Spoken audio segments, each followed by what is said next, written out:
अंबर की चाबी। शांत पहाड़ियों और गहरे हरे होलो पाइन जंगलों के बीच एक छोटा सा गांव बसा था। वहीं रहती थी एक जिज्ञासु लड़की एलिया, जो अपनी दादी के साथ रहती थी। एलिया को हमेशा से तारों, छायाओं और पुरानी कहानियों में रुचि थी। उसकी दादी उसे फुसफुसाते हुए उन रहस्यमयी जगहों की कहानियां सुनाती थी जो हमारी दुनिया के परे थी, जहां आज भी जादू जीवित था और समय धुएं की तरह बहता था। एक सुबह एलिया ने एक पुराने ऐश पेड़ की जड़ों के नीचे खुदाई करते समय एक अजीब सी चीज पाई।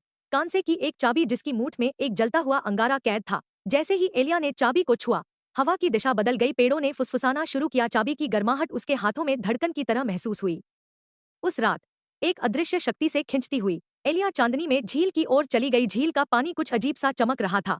उसमें तारे नहीं, बल्कि एक प्राचीन महल की झलक दिख रही थी।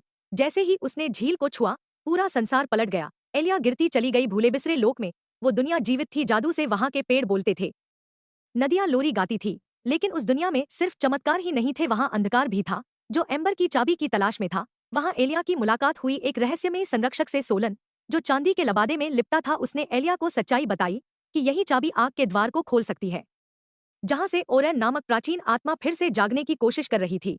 इस चाबी को वही चला सकता था जिसका दिल पवित्र और मन जिज्ञासु हो, ठीक वैसा ही जैसा एलिया का था। एलिया और सोलन ने मिलकर सफर शुरू किया, नीले फूलों की घाटियों से होते हुए, तैरते हुए पहाड़ों के पार और गहराई में बसी गुफाओं तक। इस यात्रा में एलिया ने पुराने जादुई गीतों से मंत्र सीखे और खामोशी में छिपी बहादुरी को महसूस किया। अंततः वे पहुंचे आग के द्वार पर, जहां ओरेन धुएं के बादल सा लहराता हुआ उनका इंतजार कर रहा था। एलिया आगे बढ़ी, उसकी चाबी अब अंगारे की तरह जल रही थी। ओरेन उस पर झपटा, लेकिन एलिया ने डरकर भागने के बजाय गाना शुरू किया। वो गीत उसकी दादी की लोरियों में छुपा था, प्यार और साहस से भरा। चाबी से सुनहरी रोशनी निकली, जो ओरेन के चारों ओर उजाले की जंजीर बनकर लिपट गई। एक गूंजती चीख के साथ ओरेन गायब हो गया। जब एलिया की आंखें खुली, वह फिर से उसी पुराने ऐश पेड़ के नीचे थी। चाबी अब ठंडी थी और अंगारा बुझ चुका था, लेकिन उसकी आंखों में अब भी तारे चमक रहे थे। उसे अब पता था, जादू कभी खोता नहीं, वो बस किसी जिज्ञासु दिल द्वारा फिर से खोजे जाने का इंतजार करता है।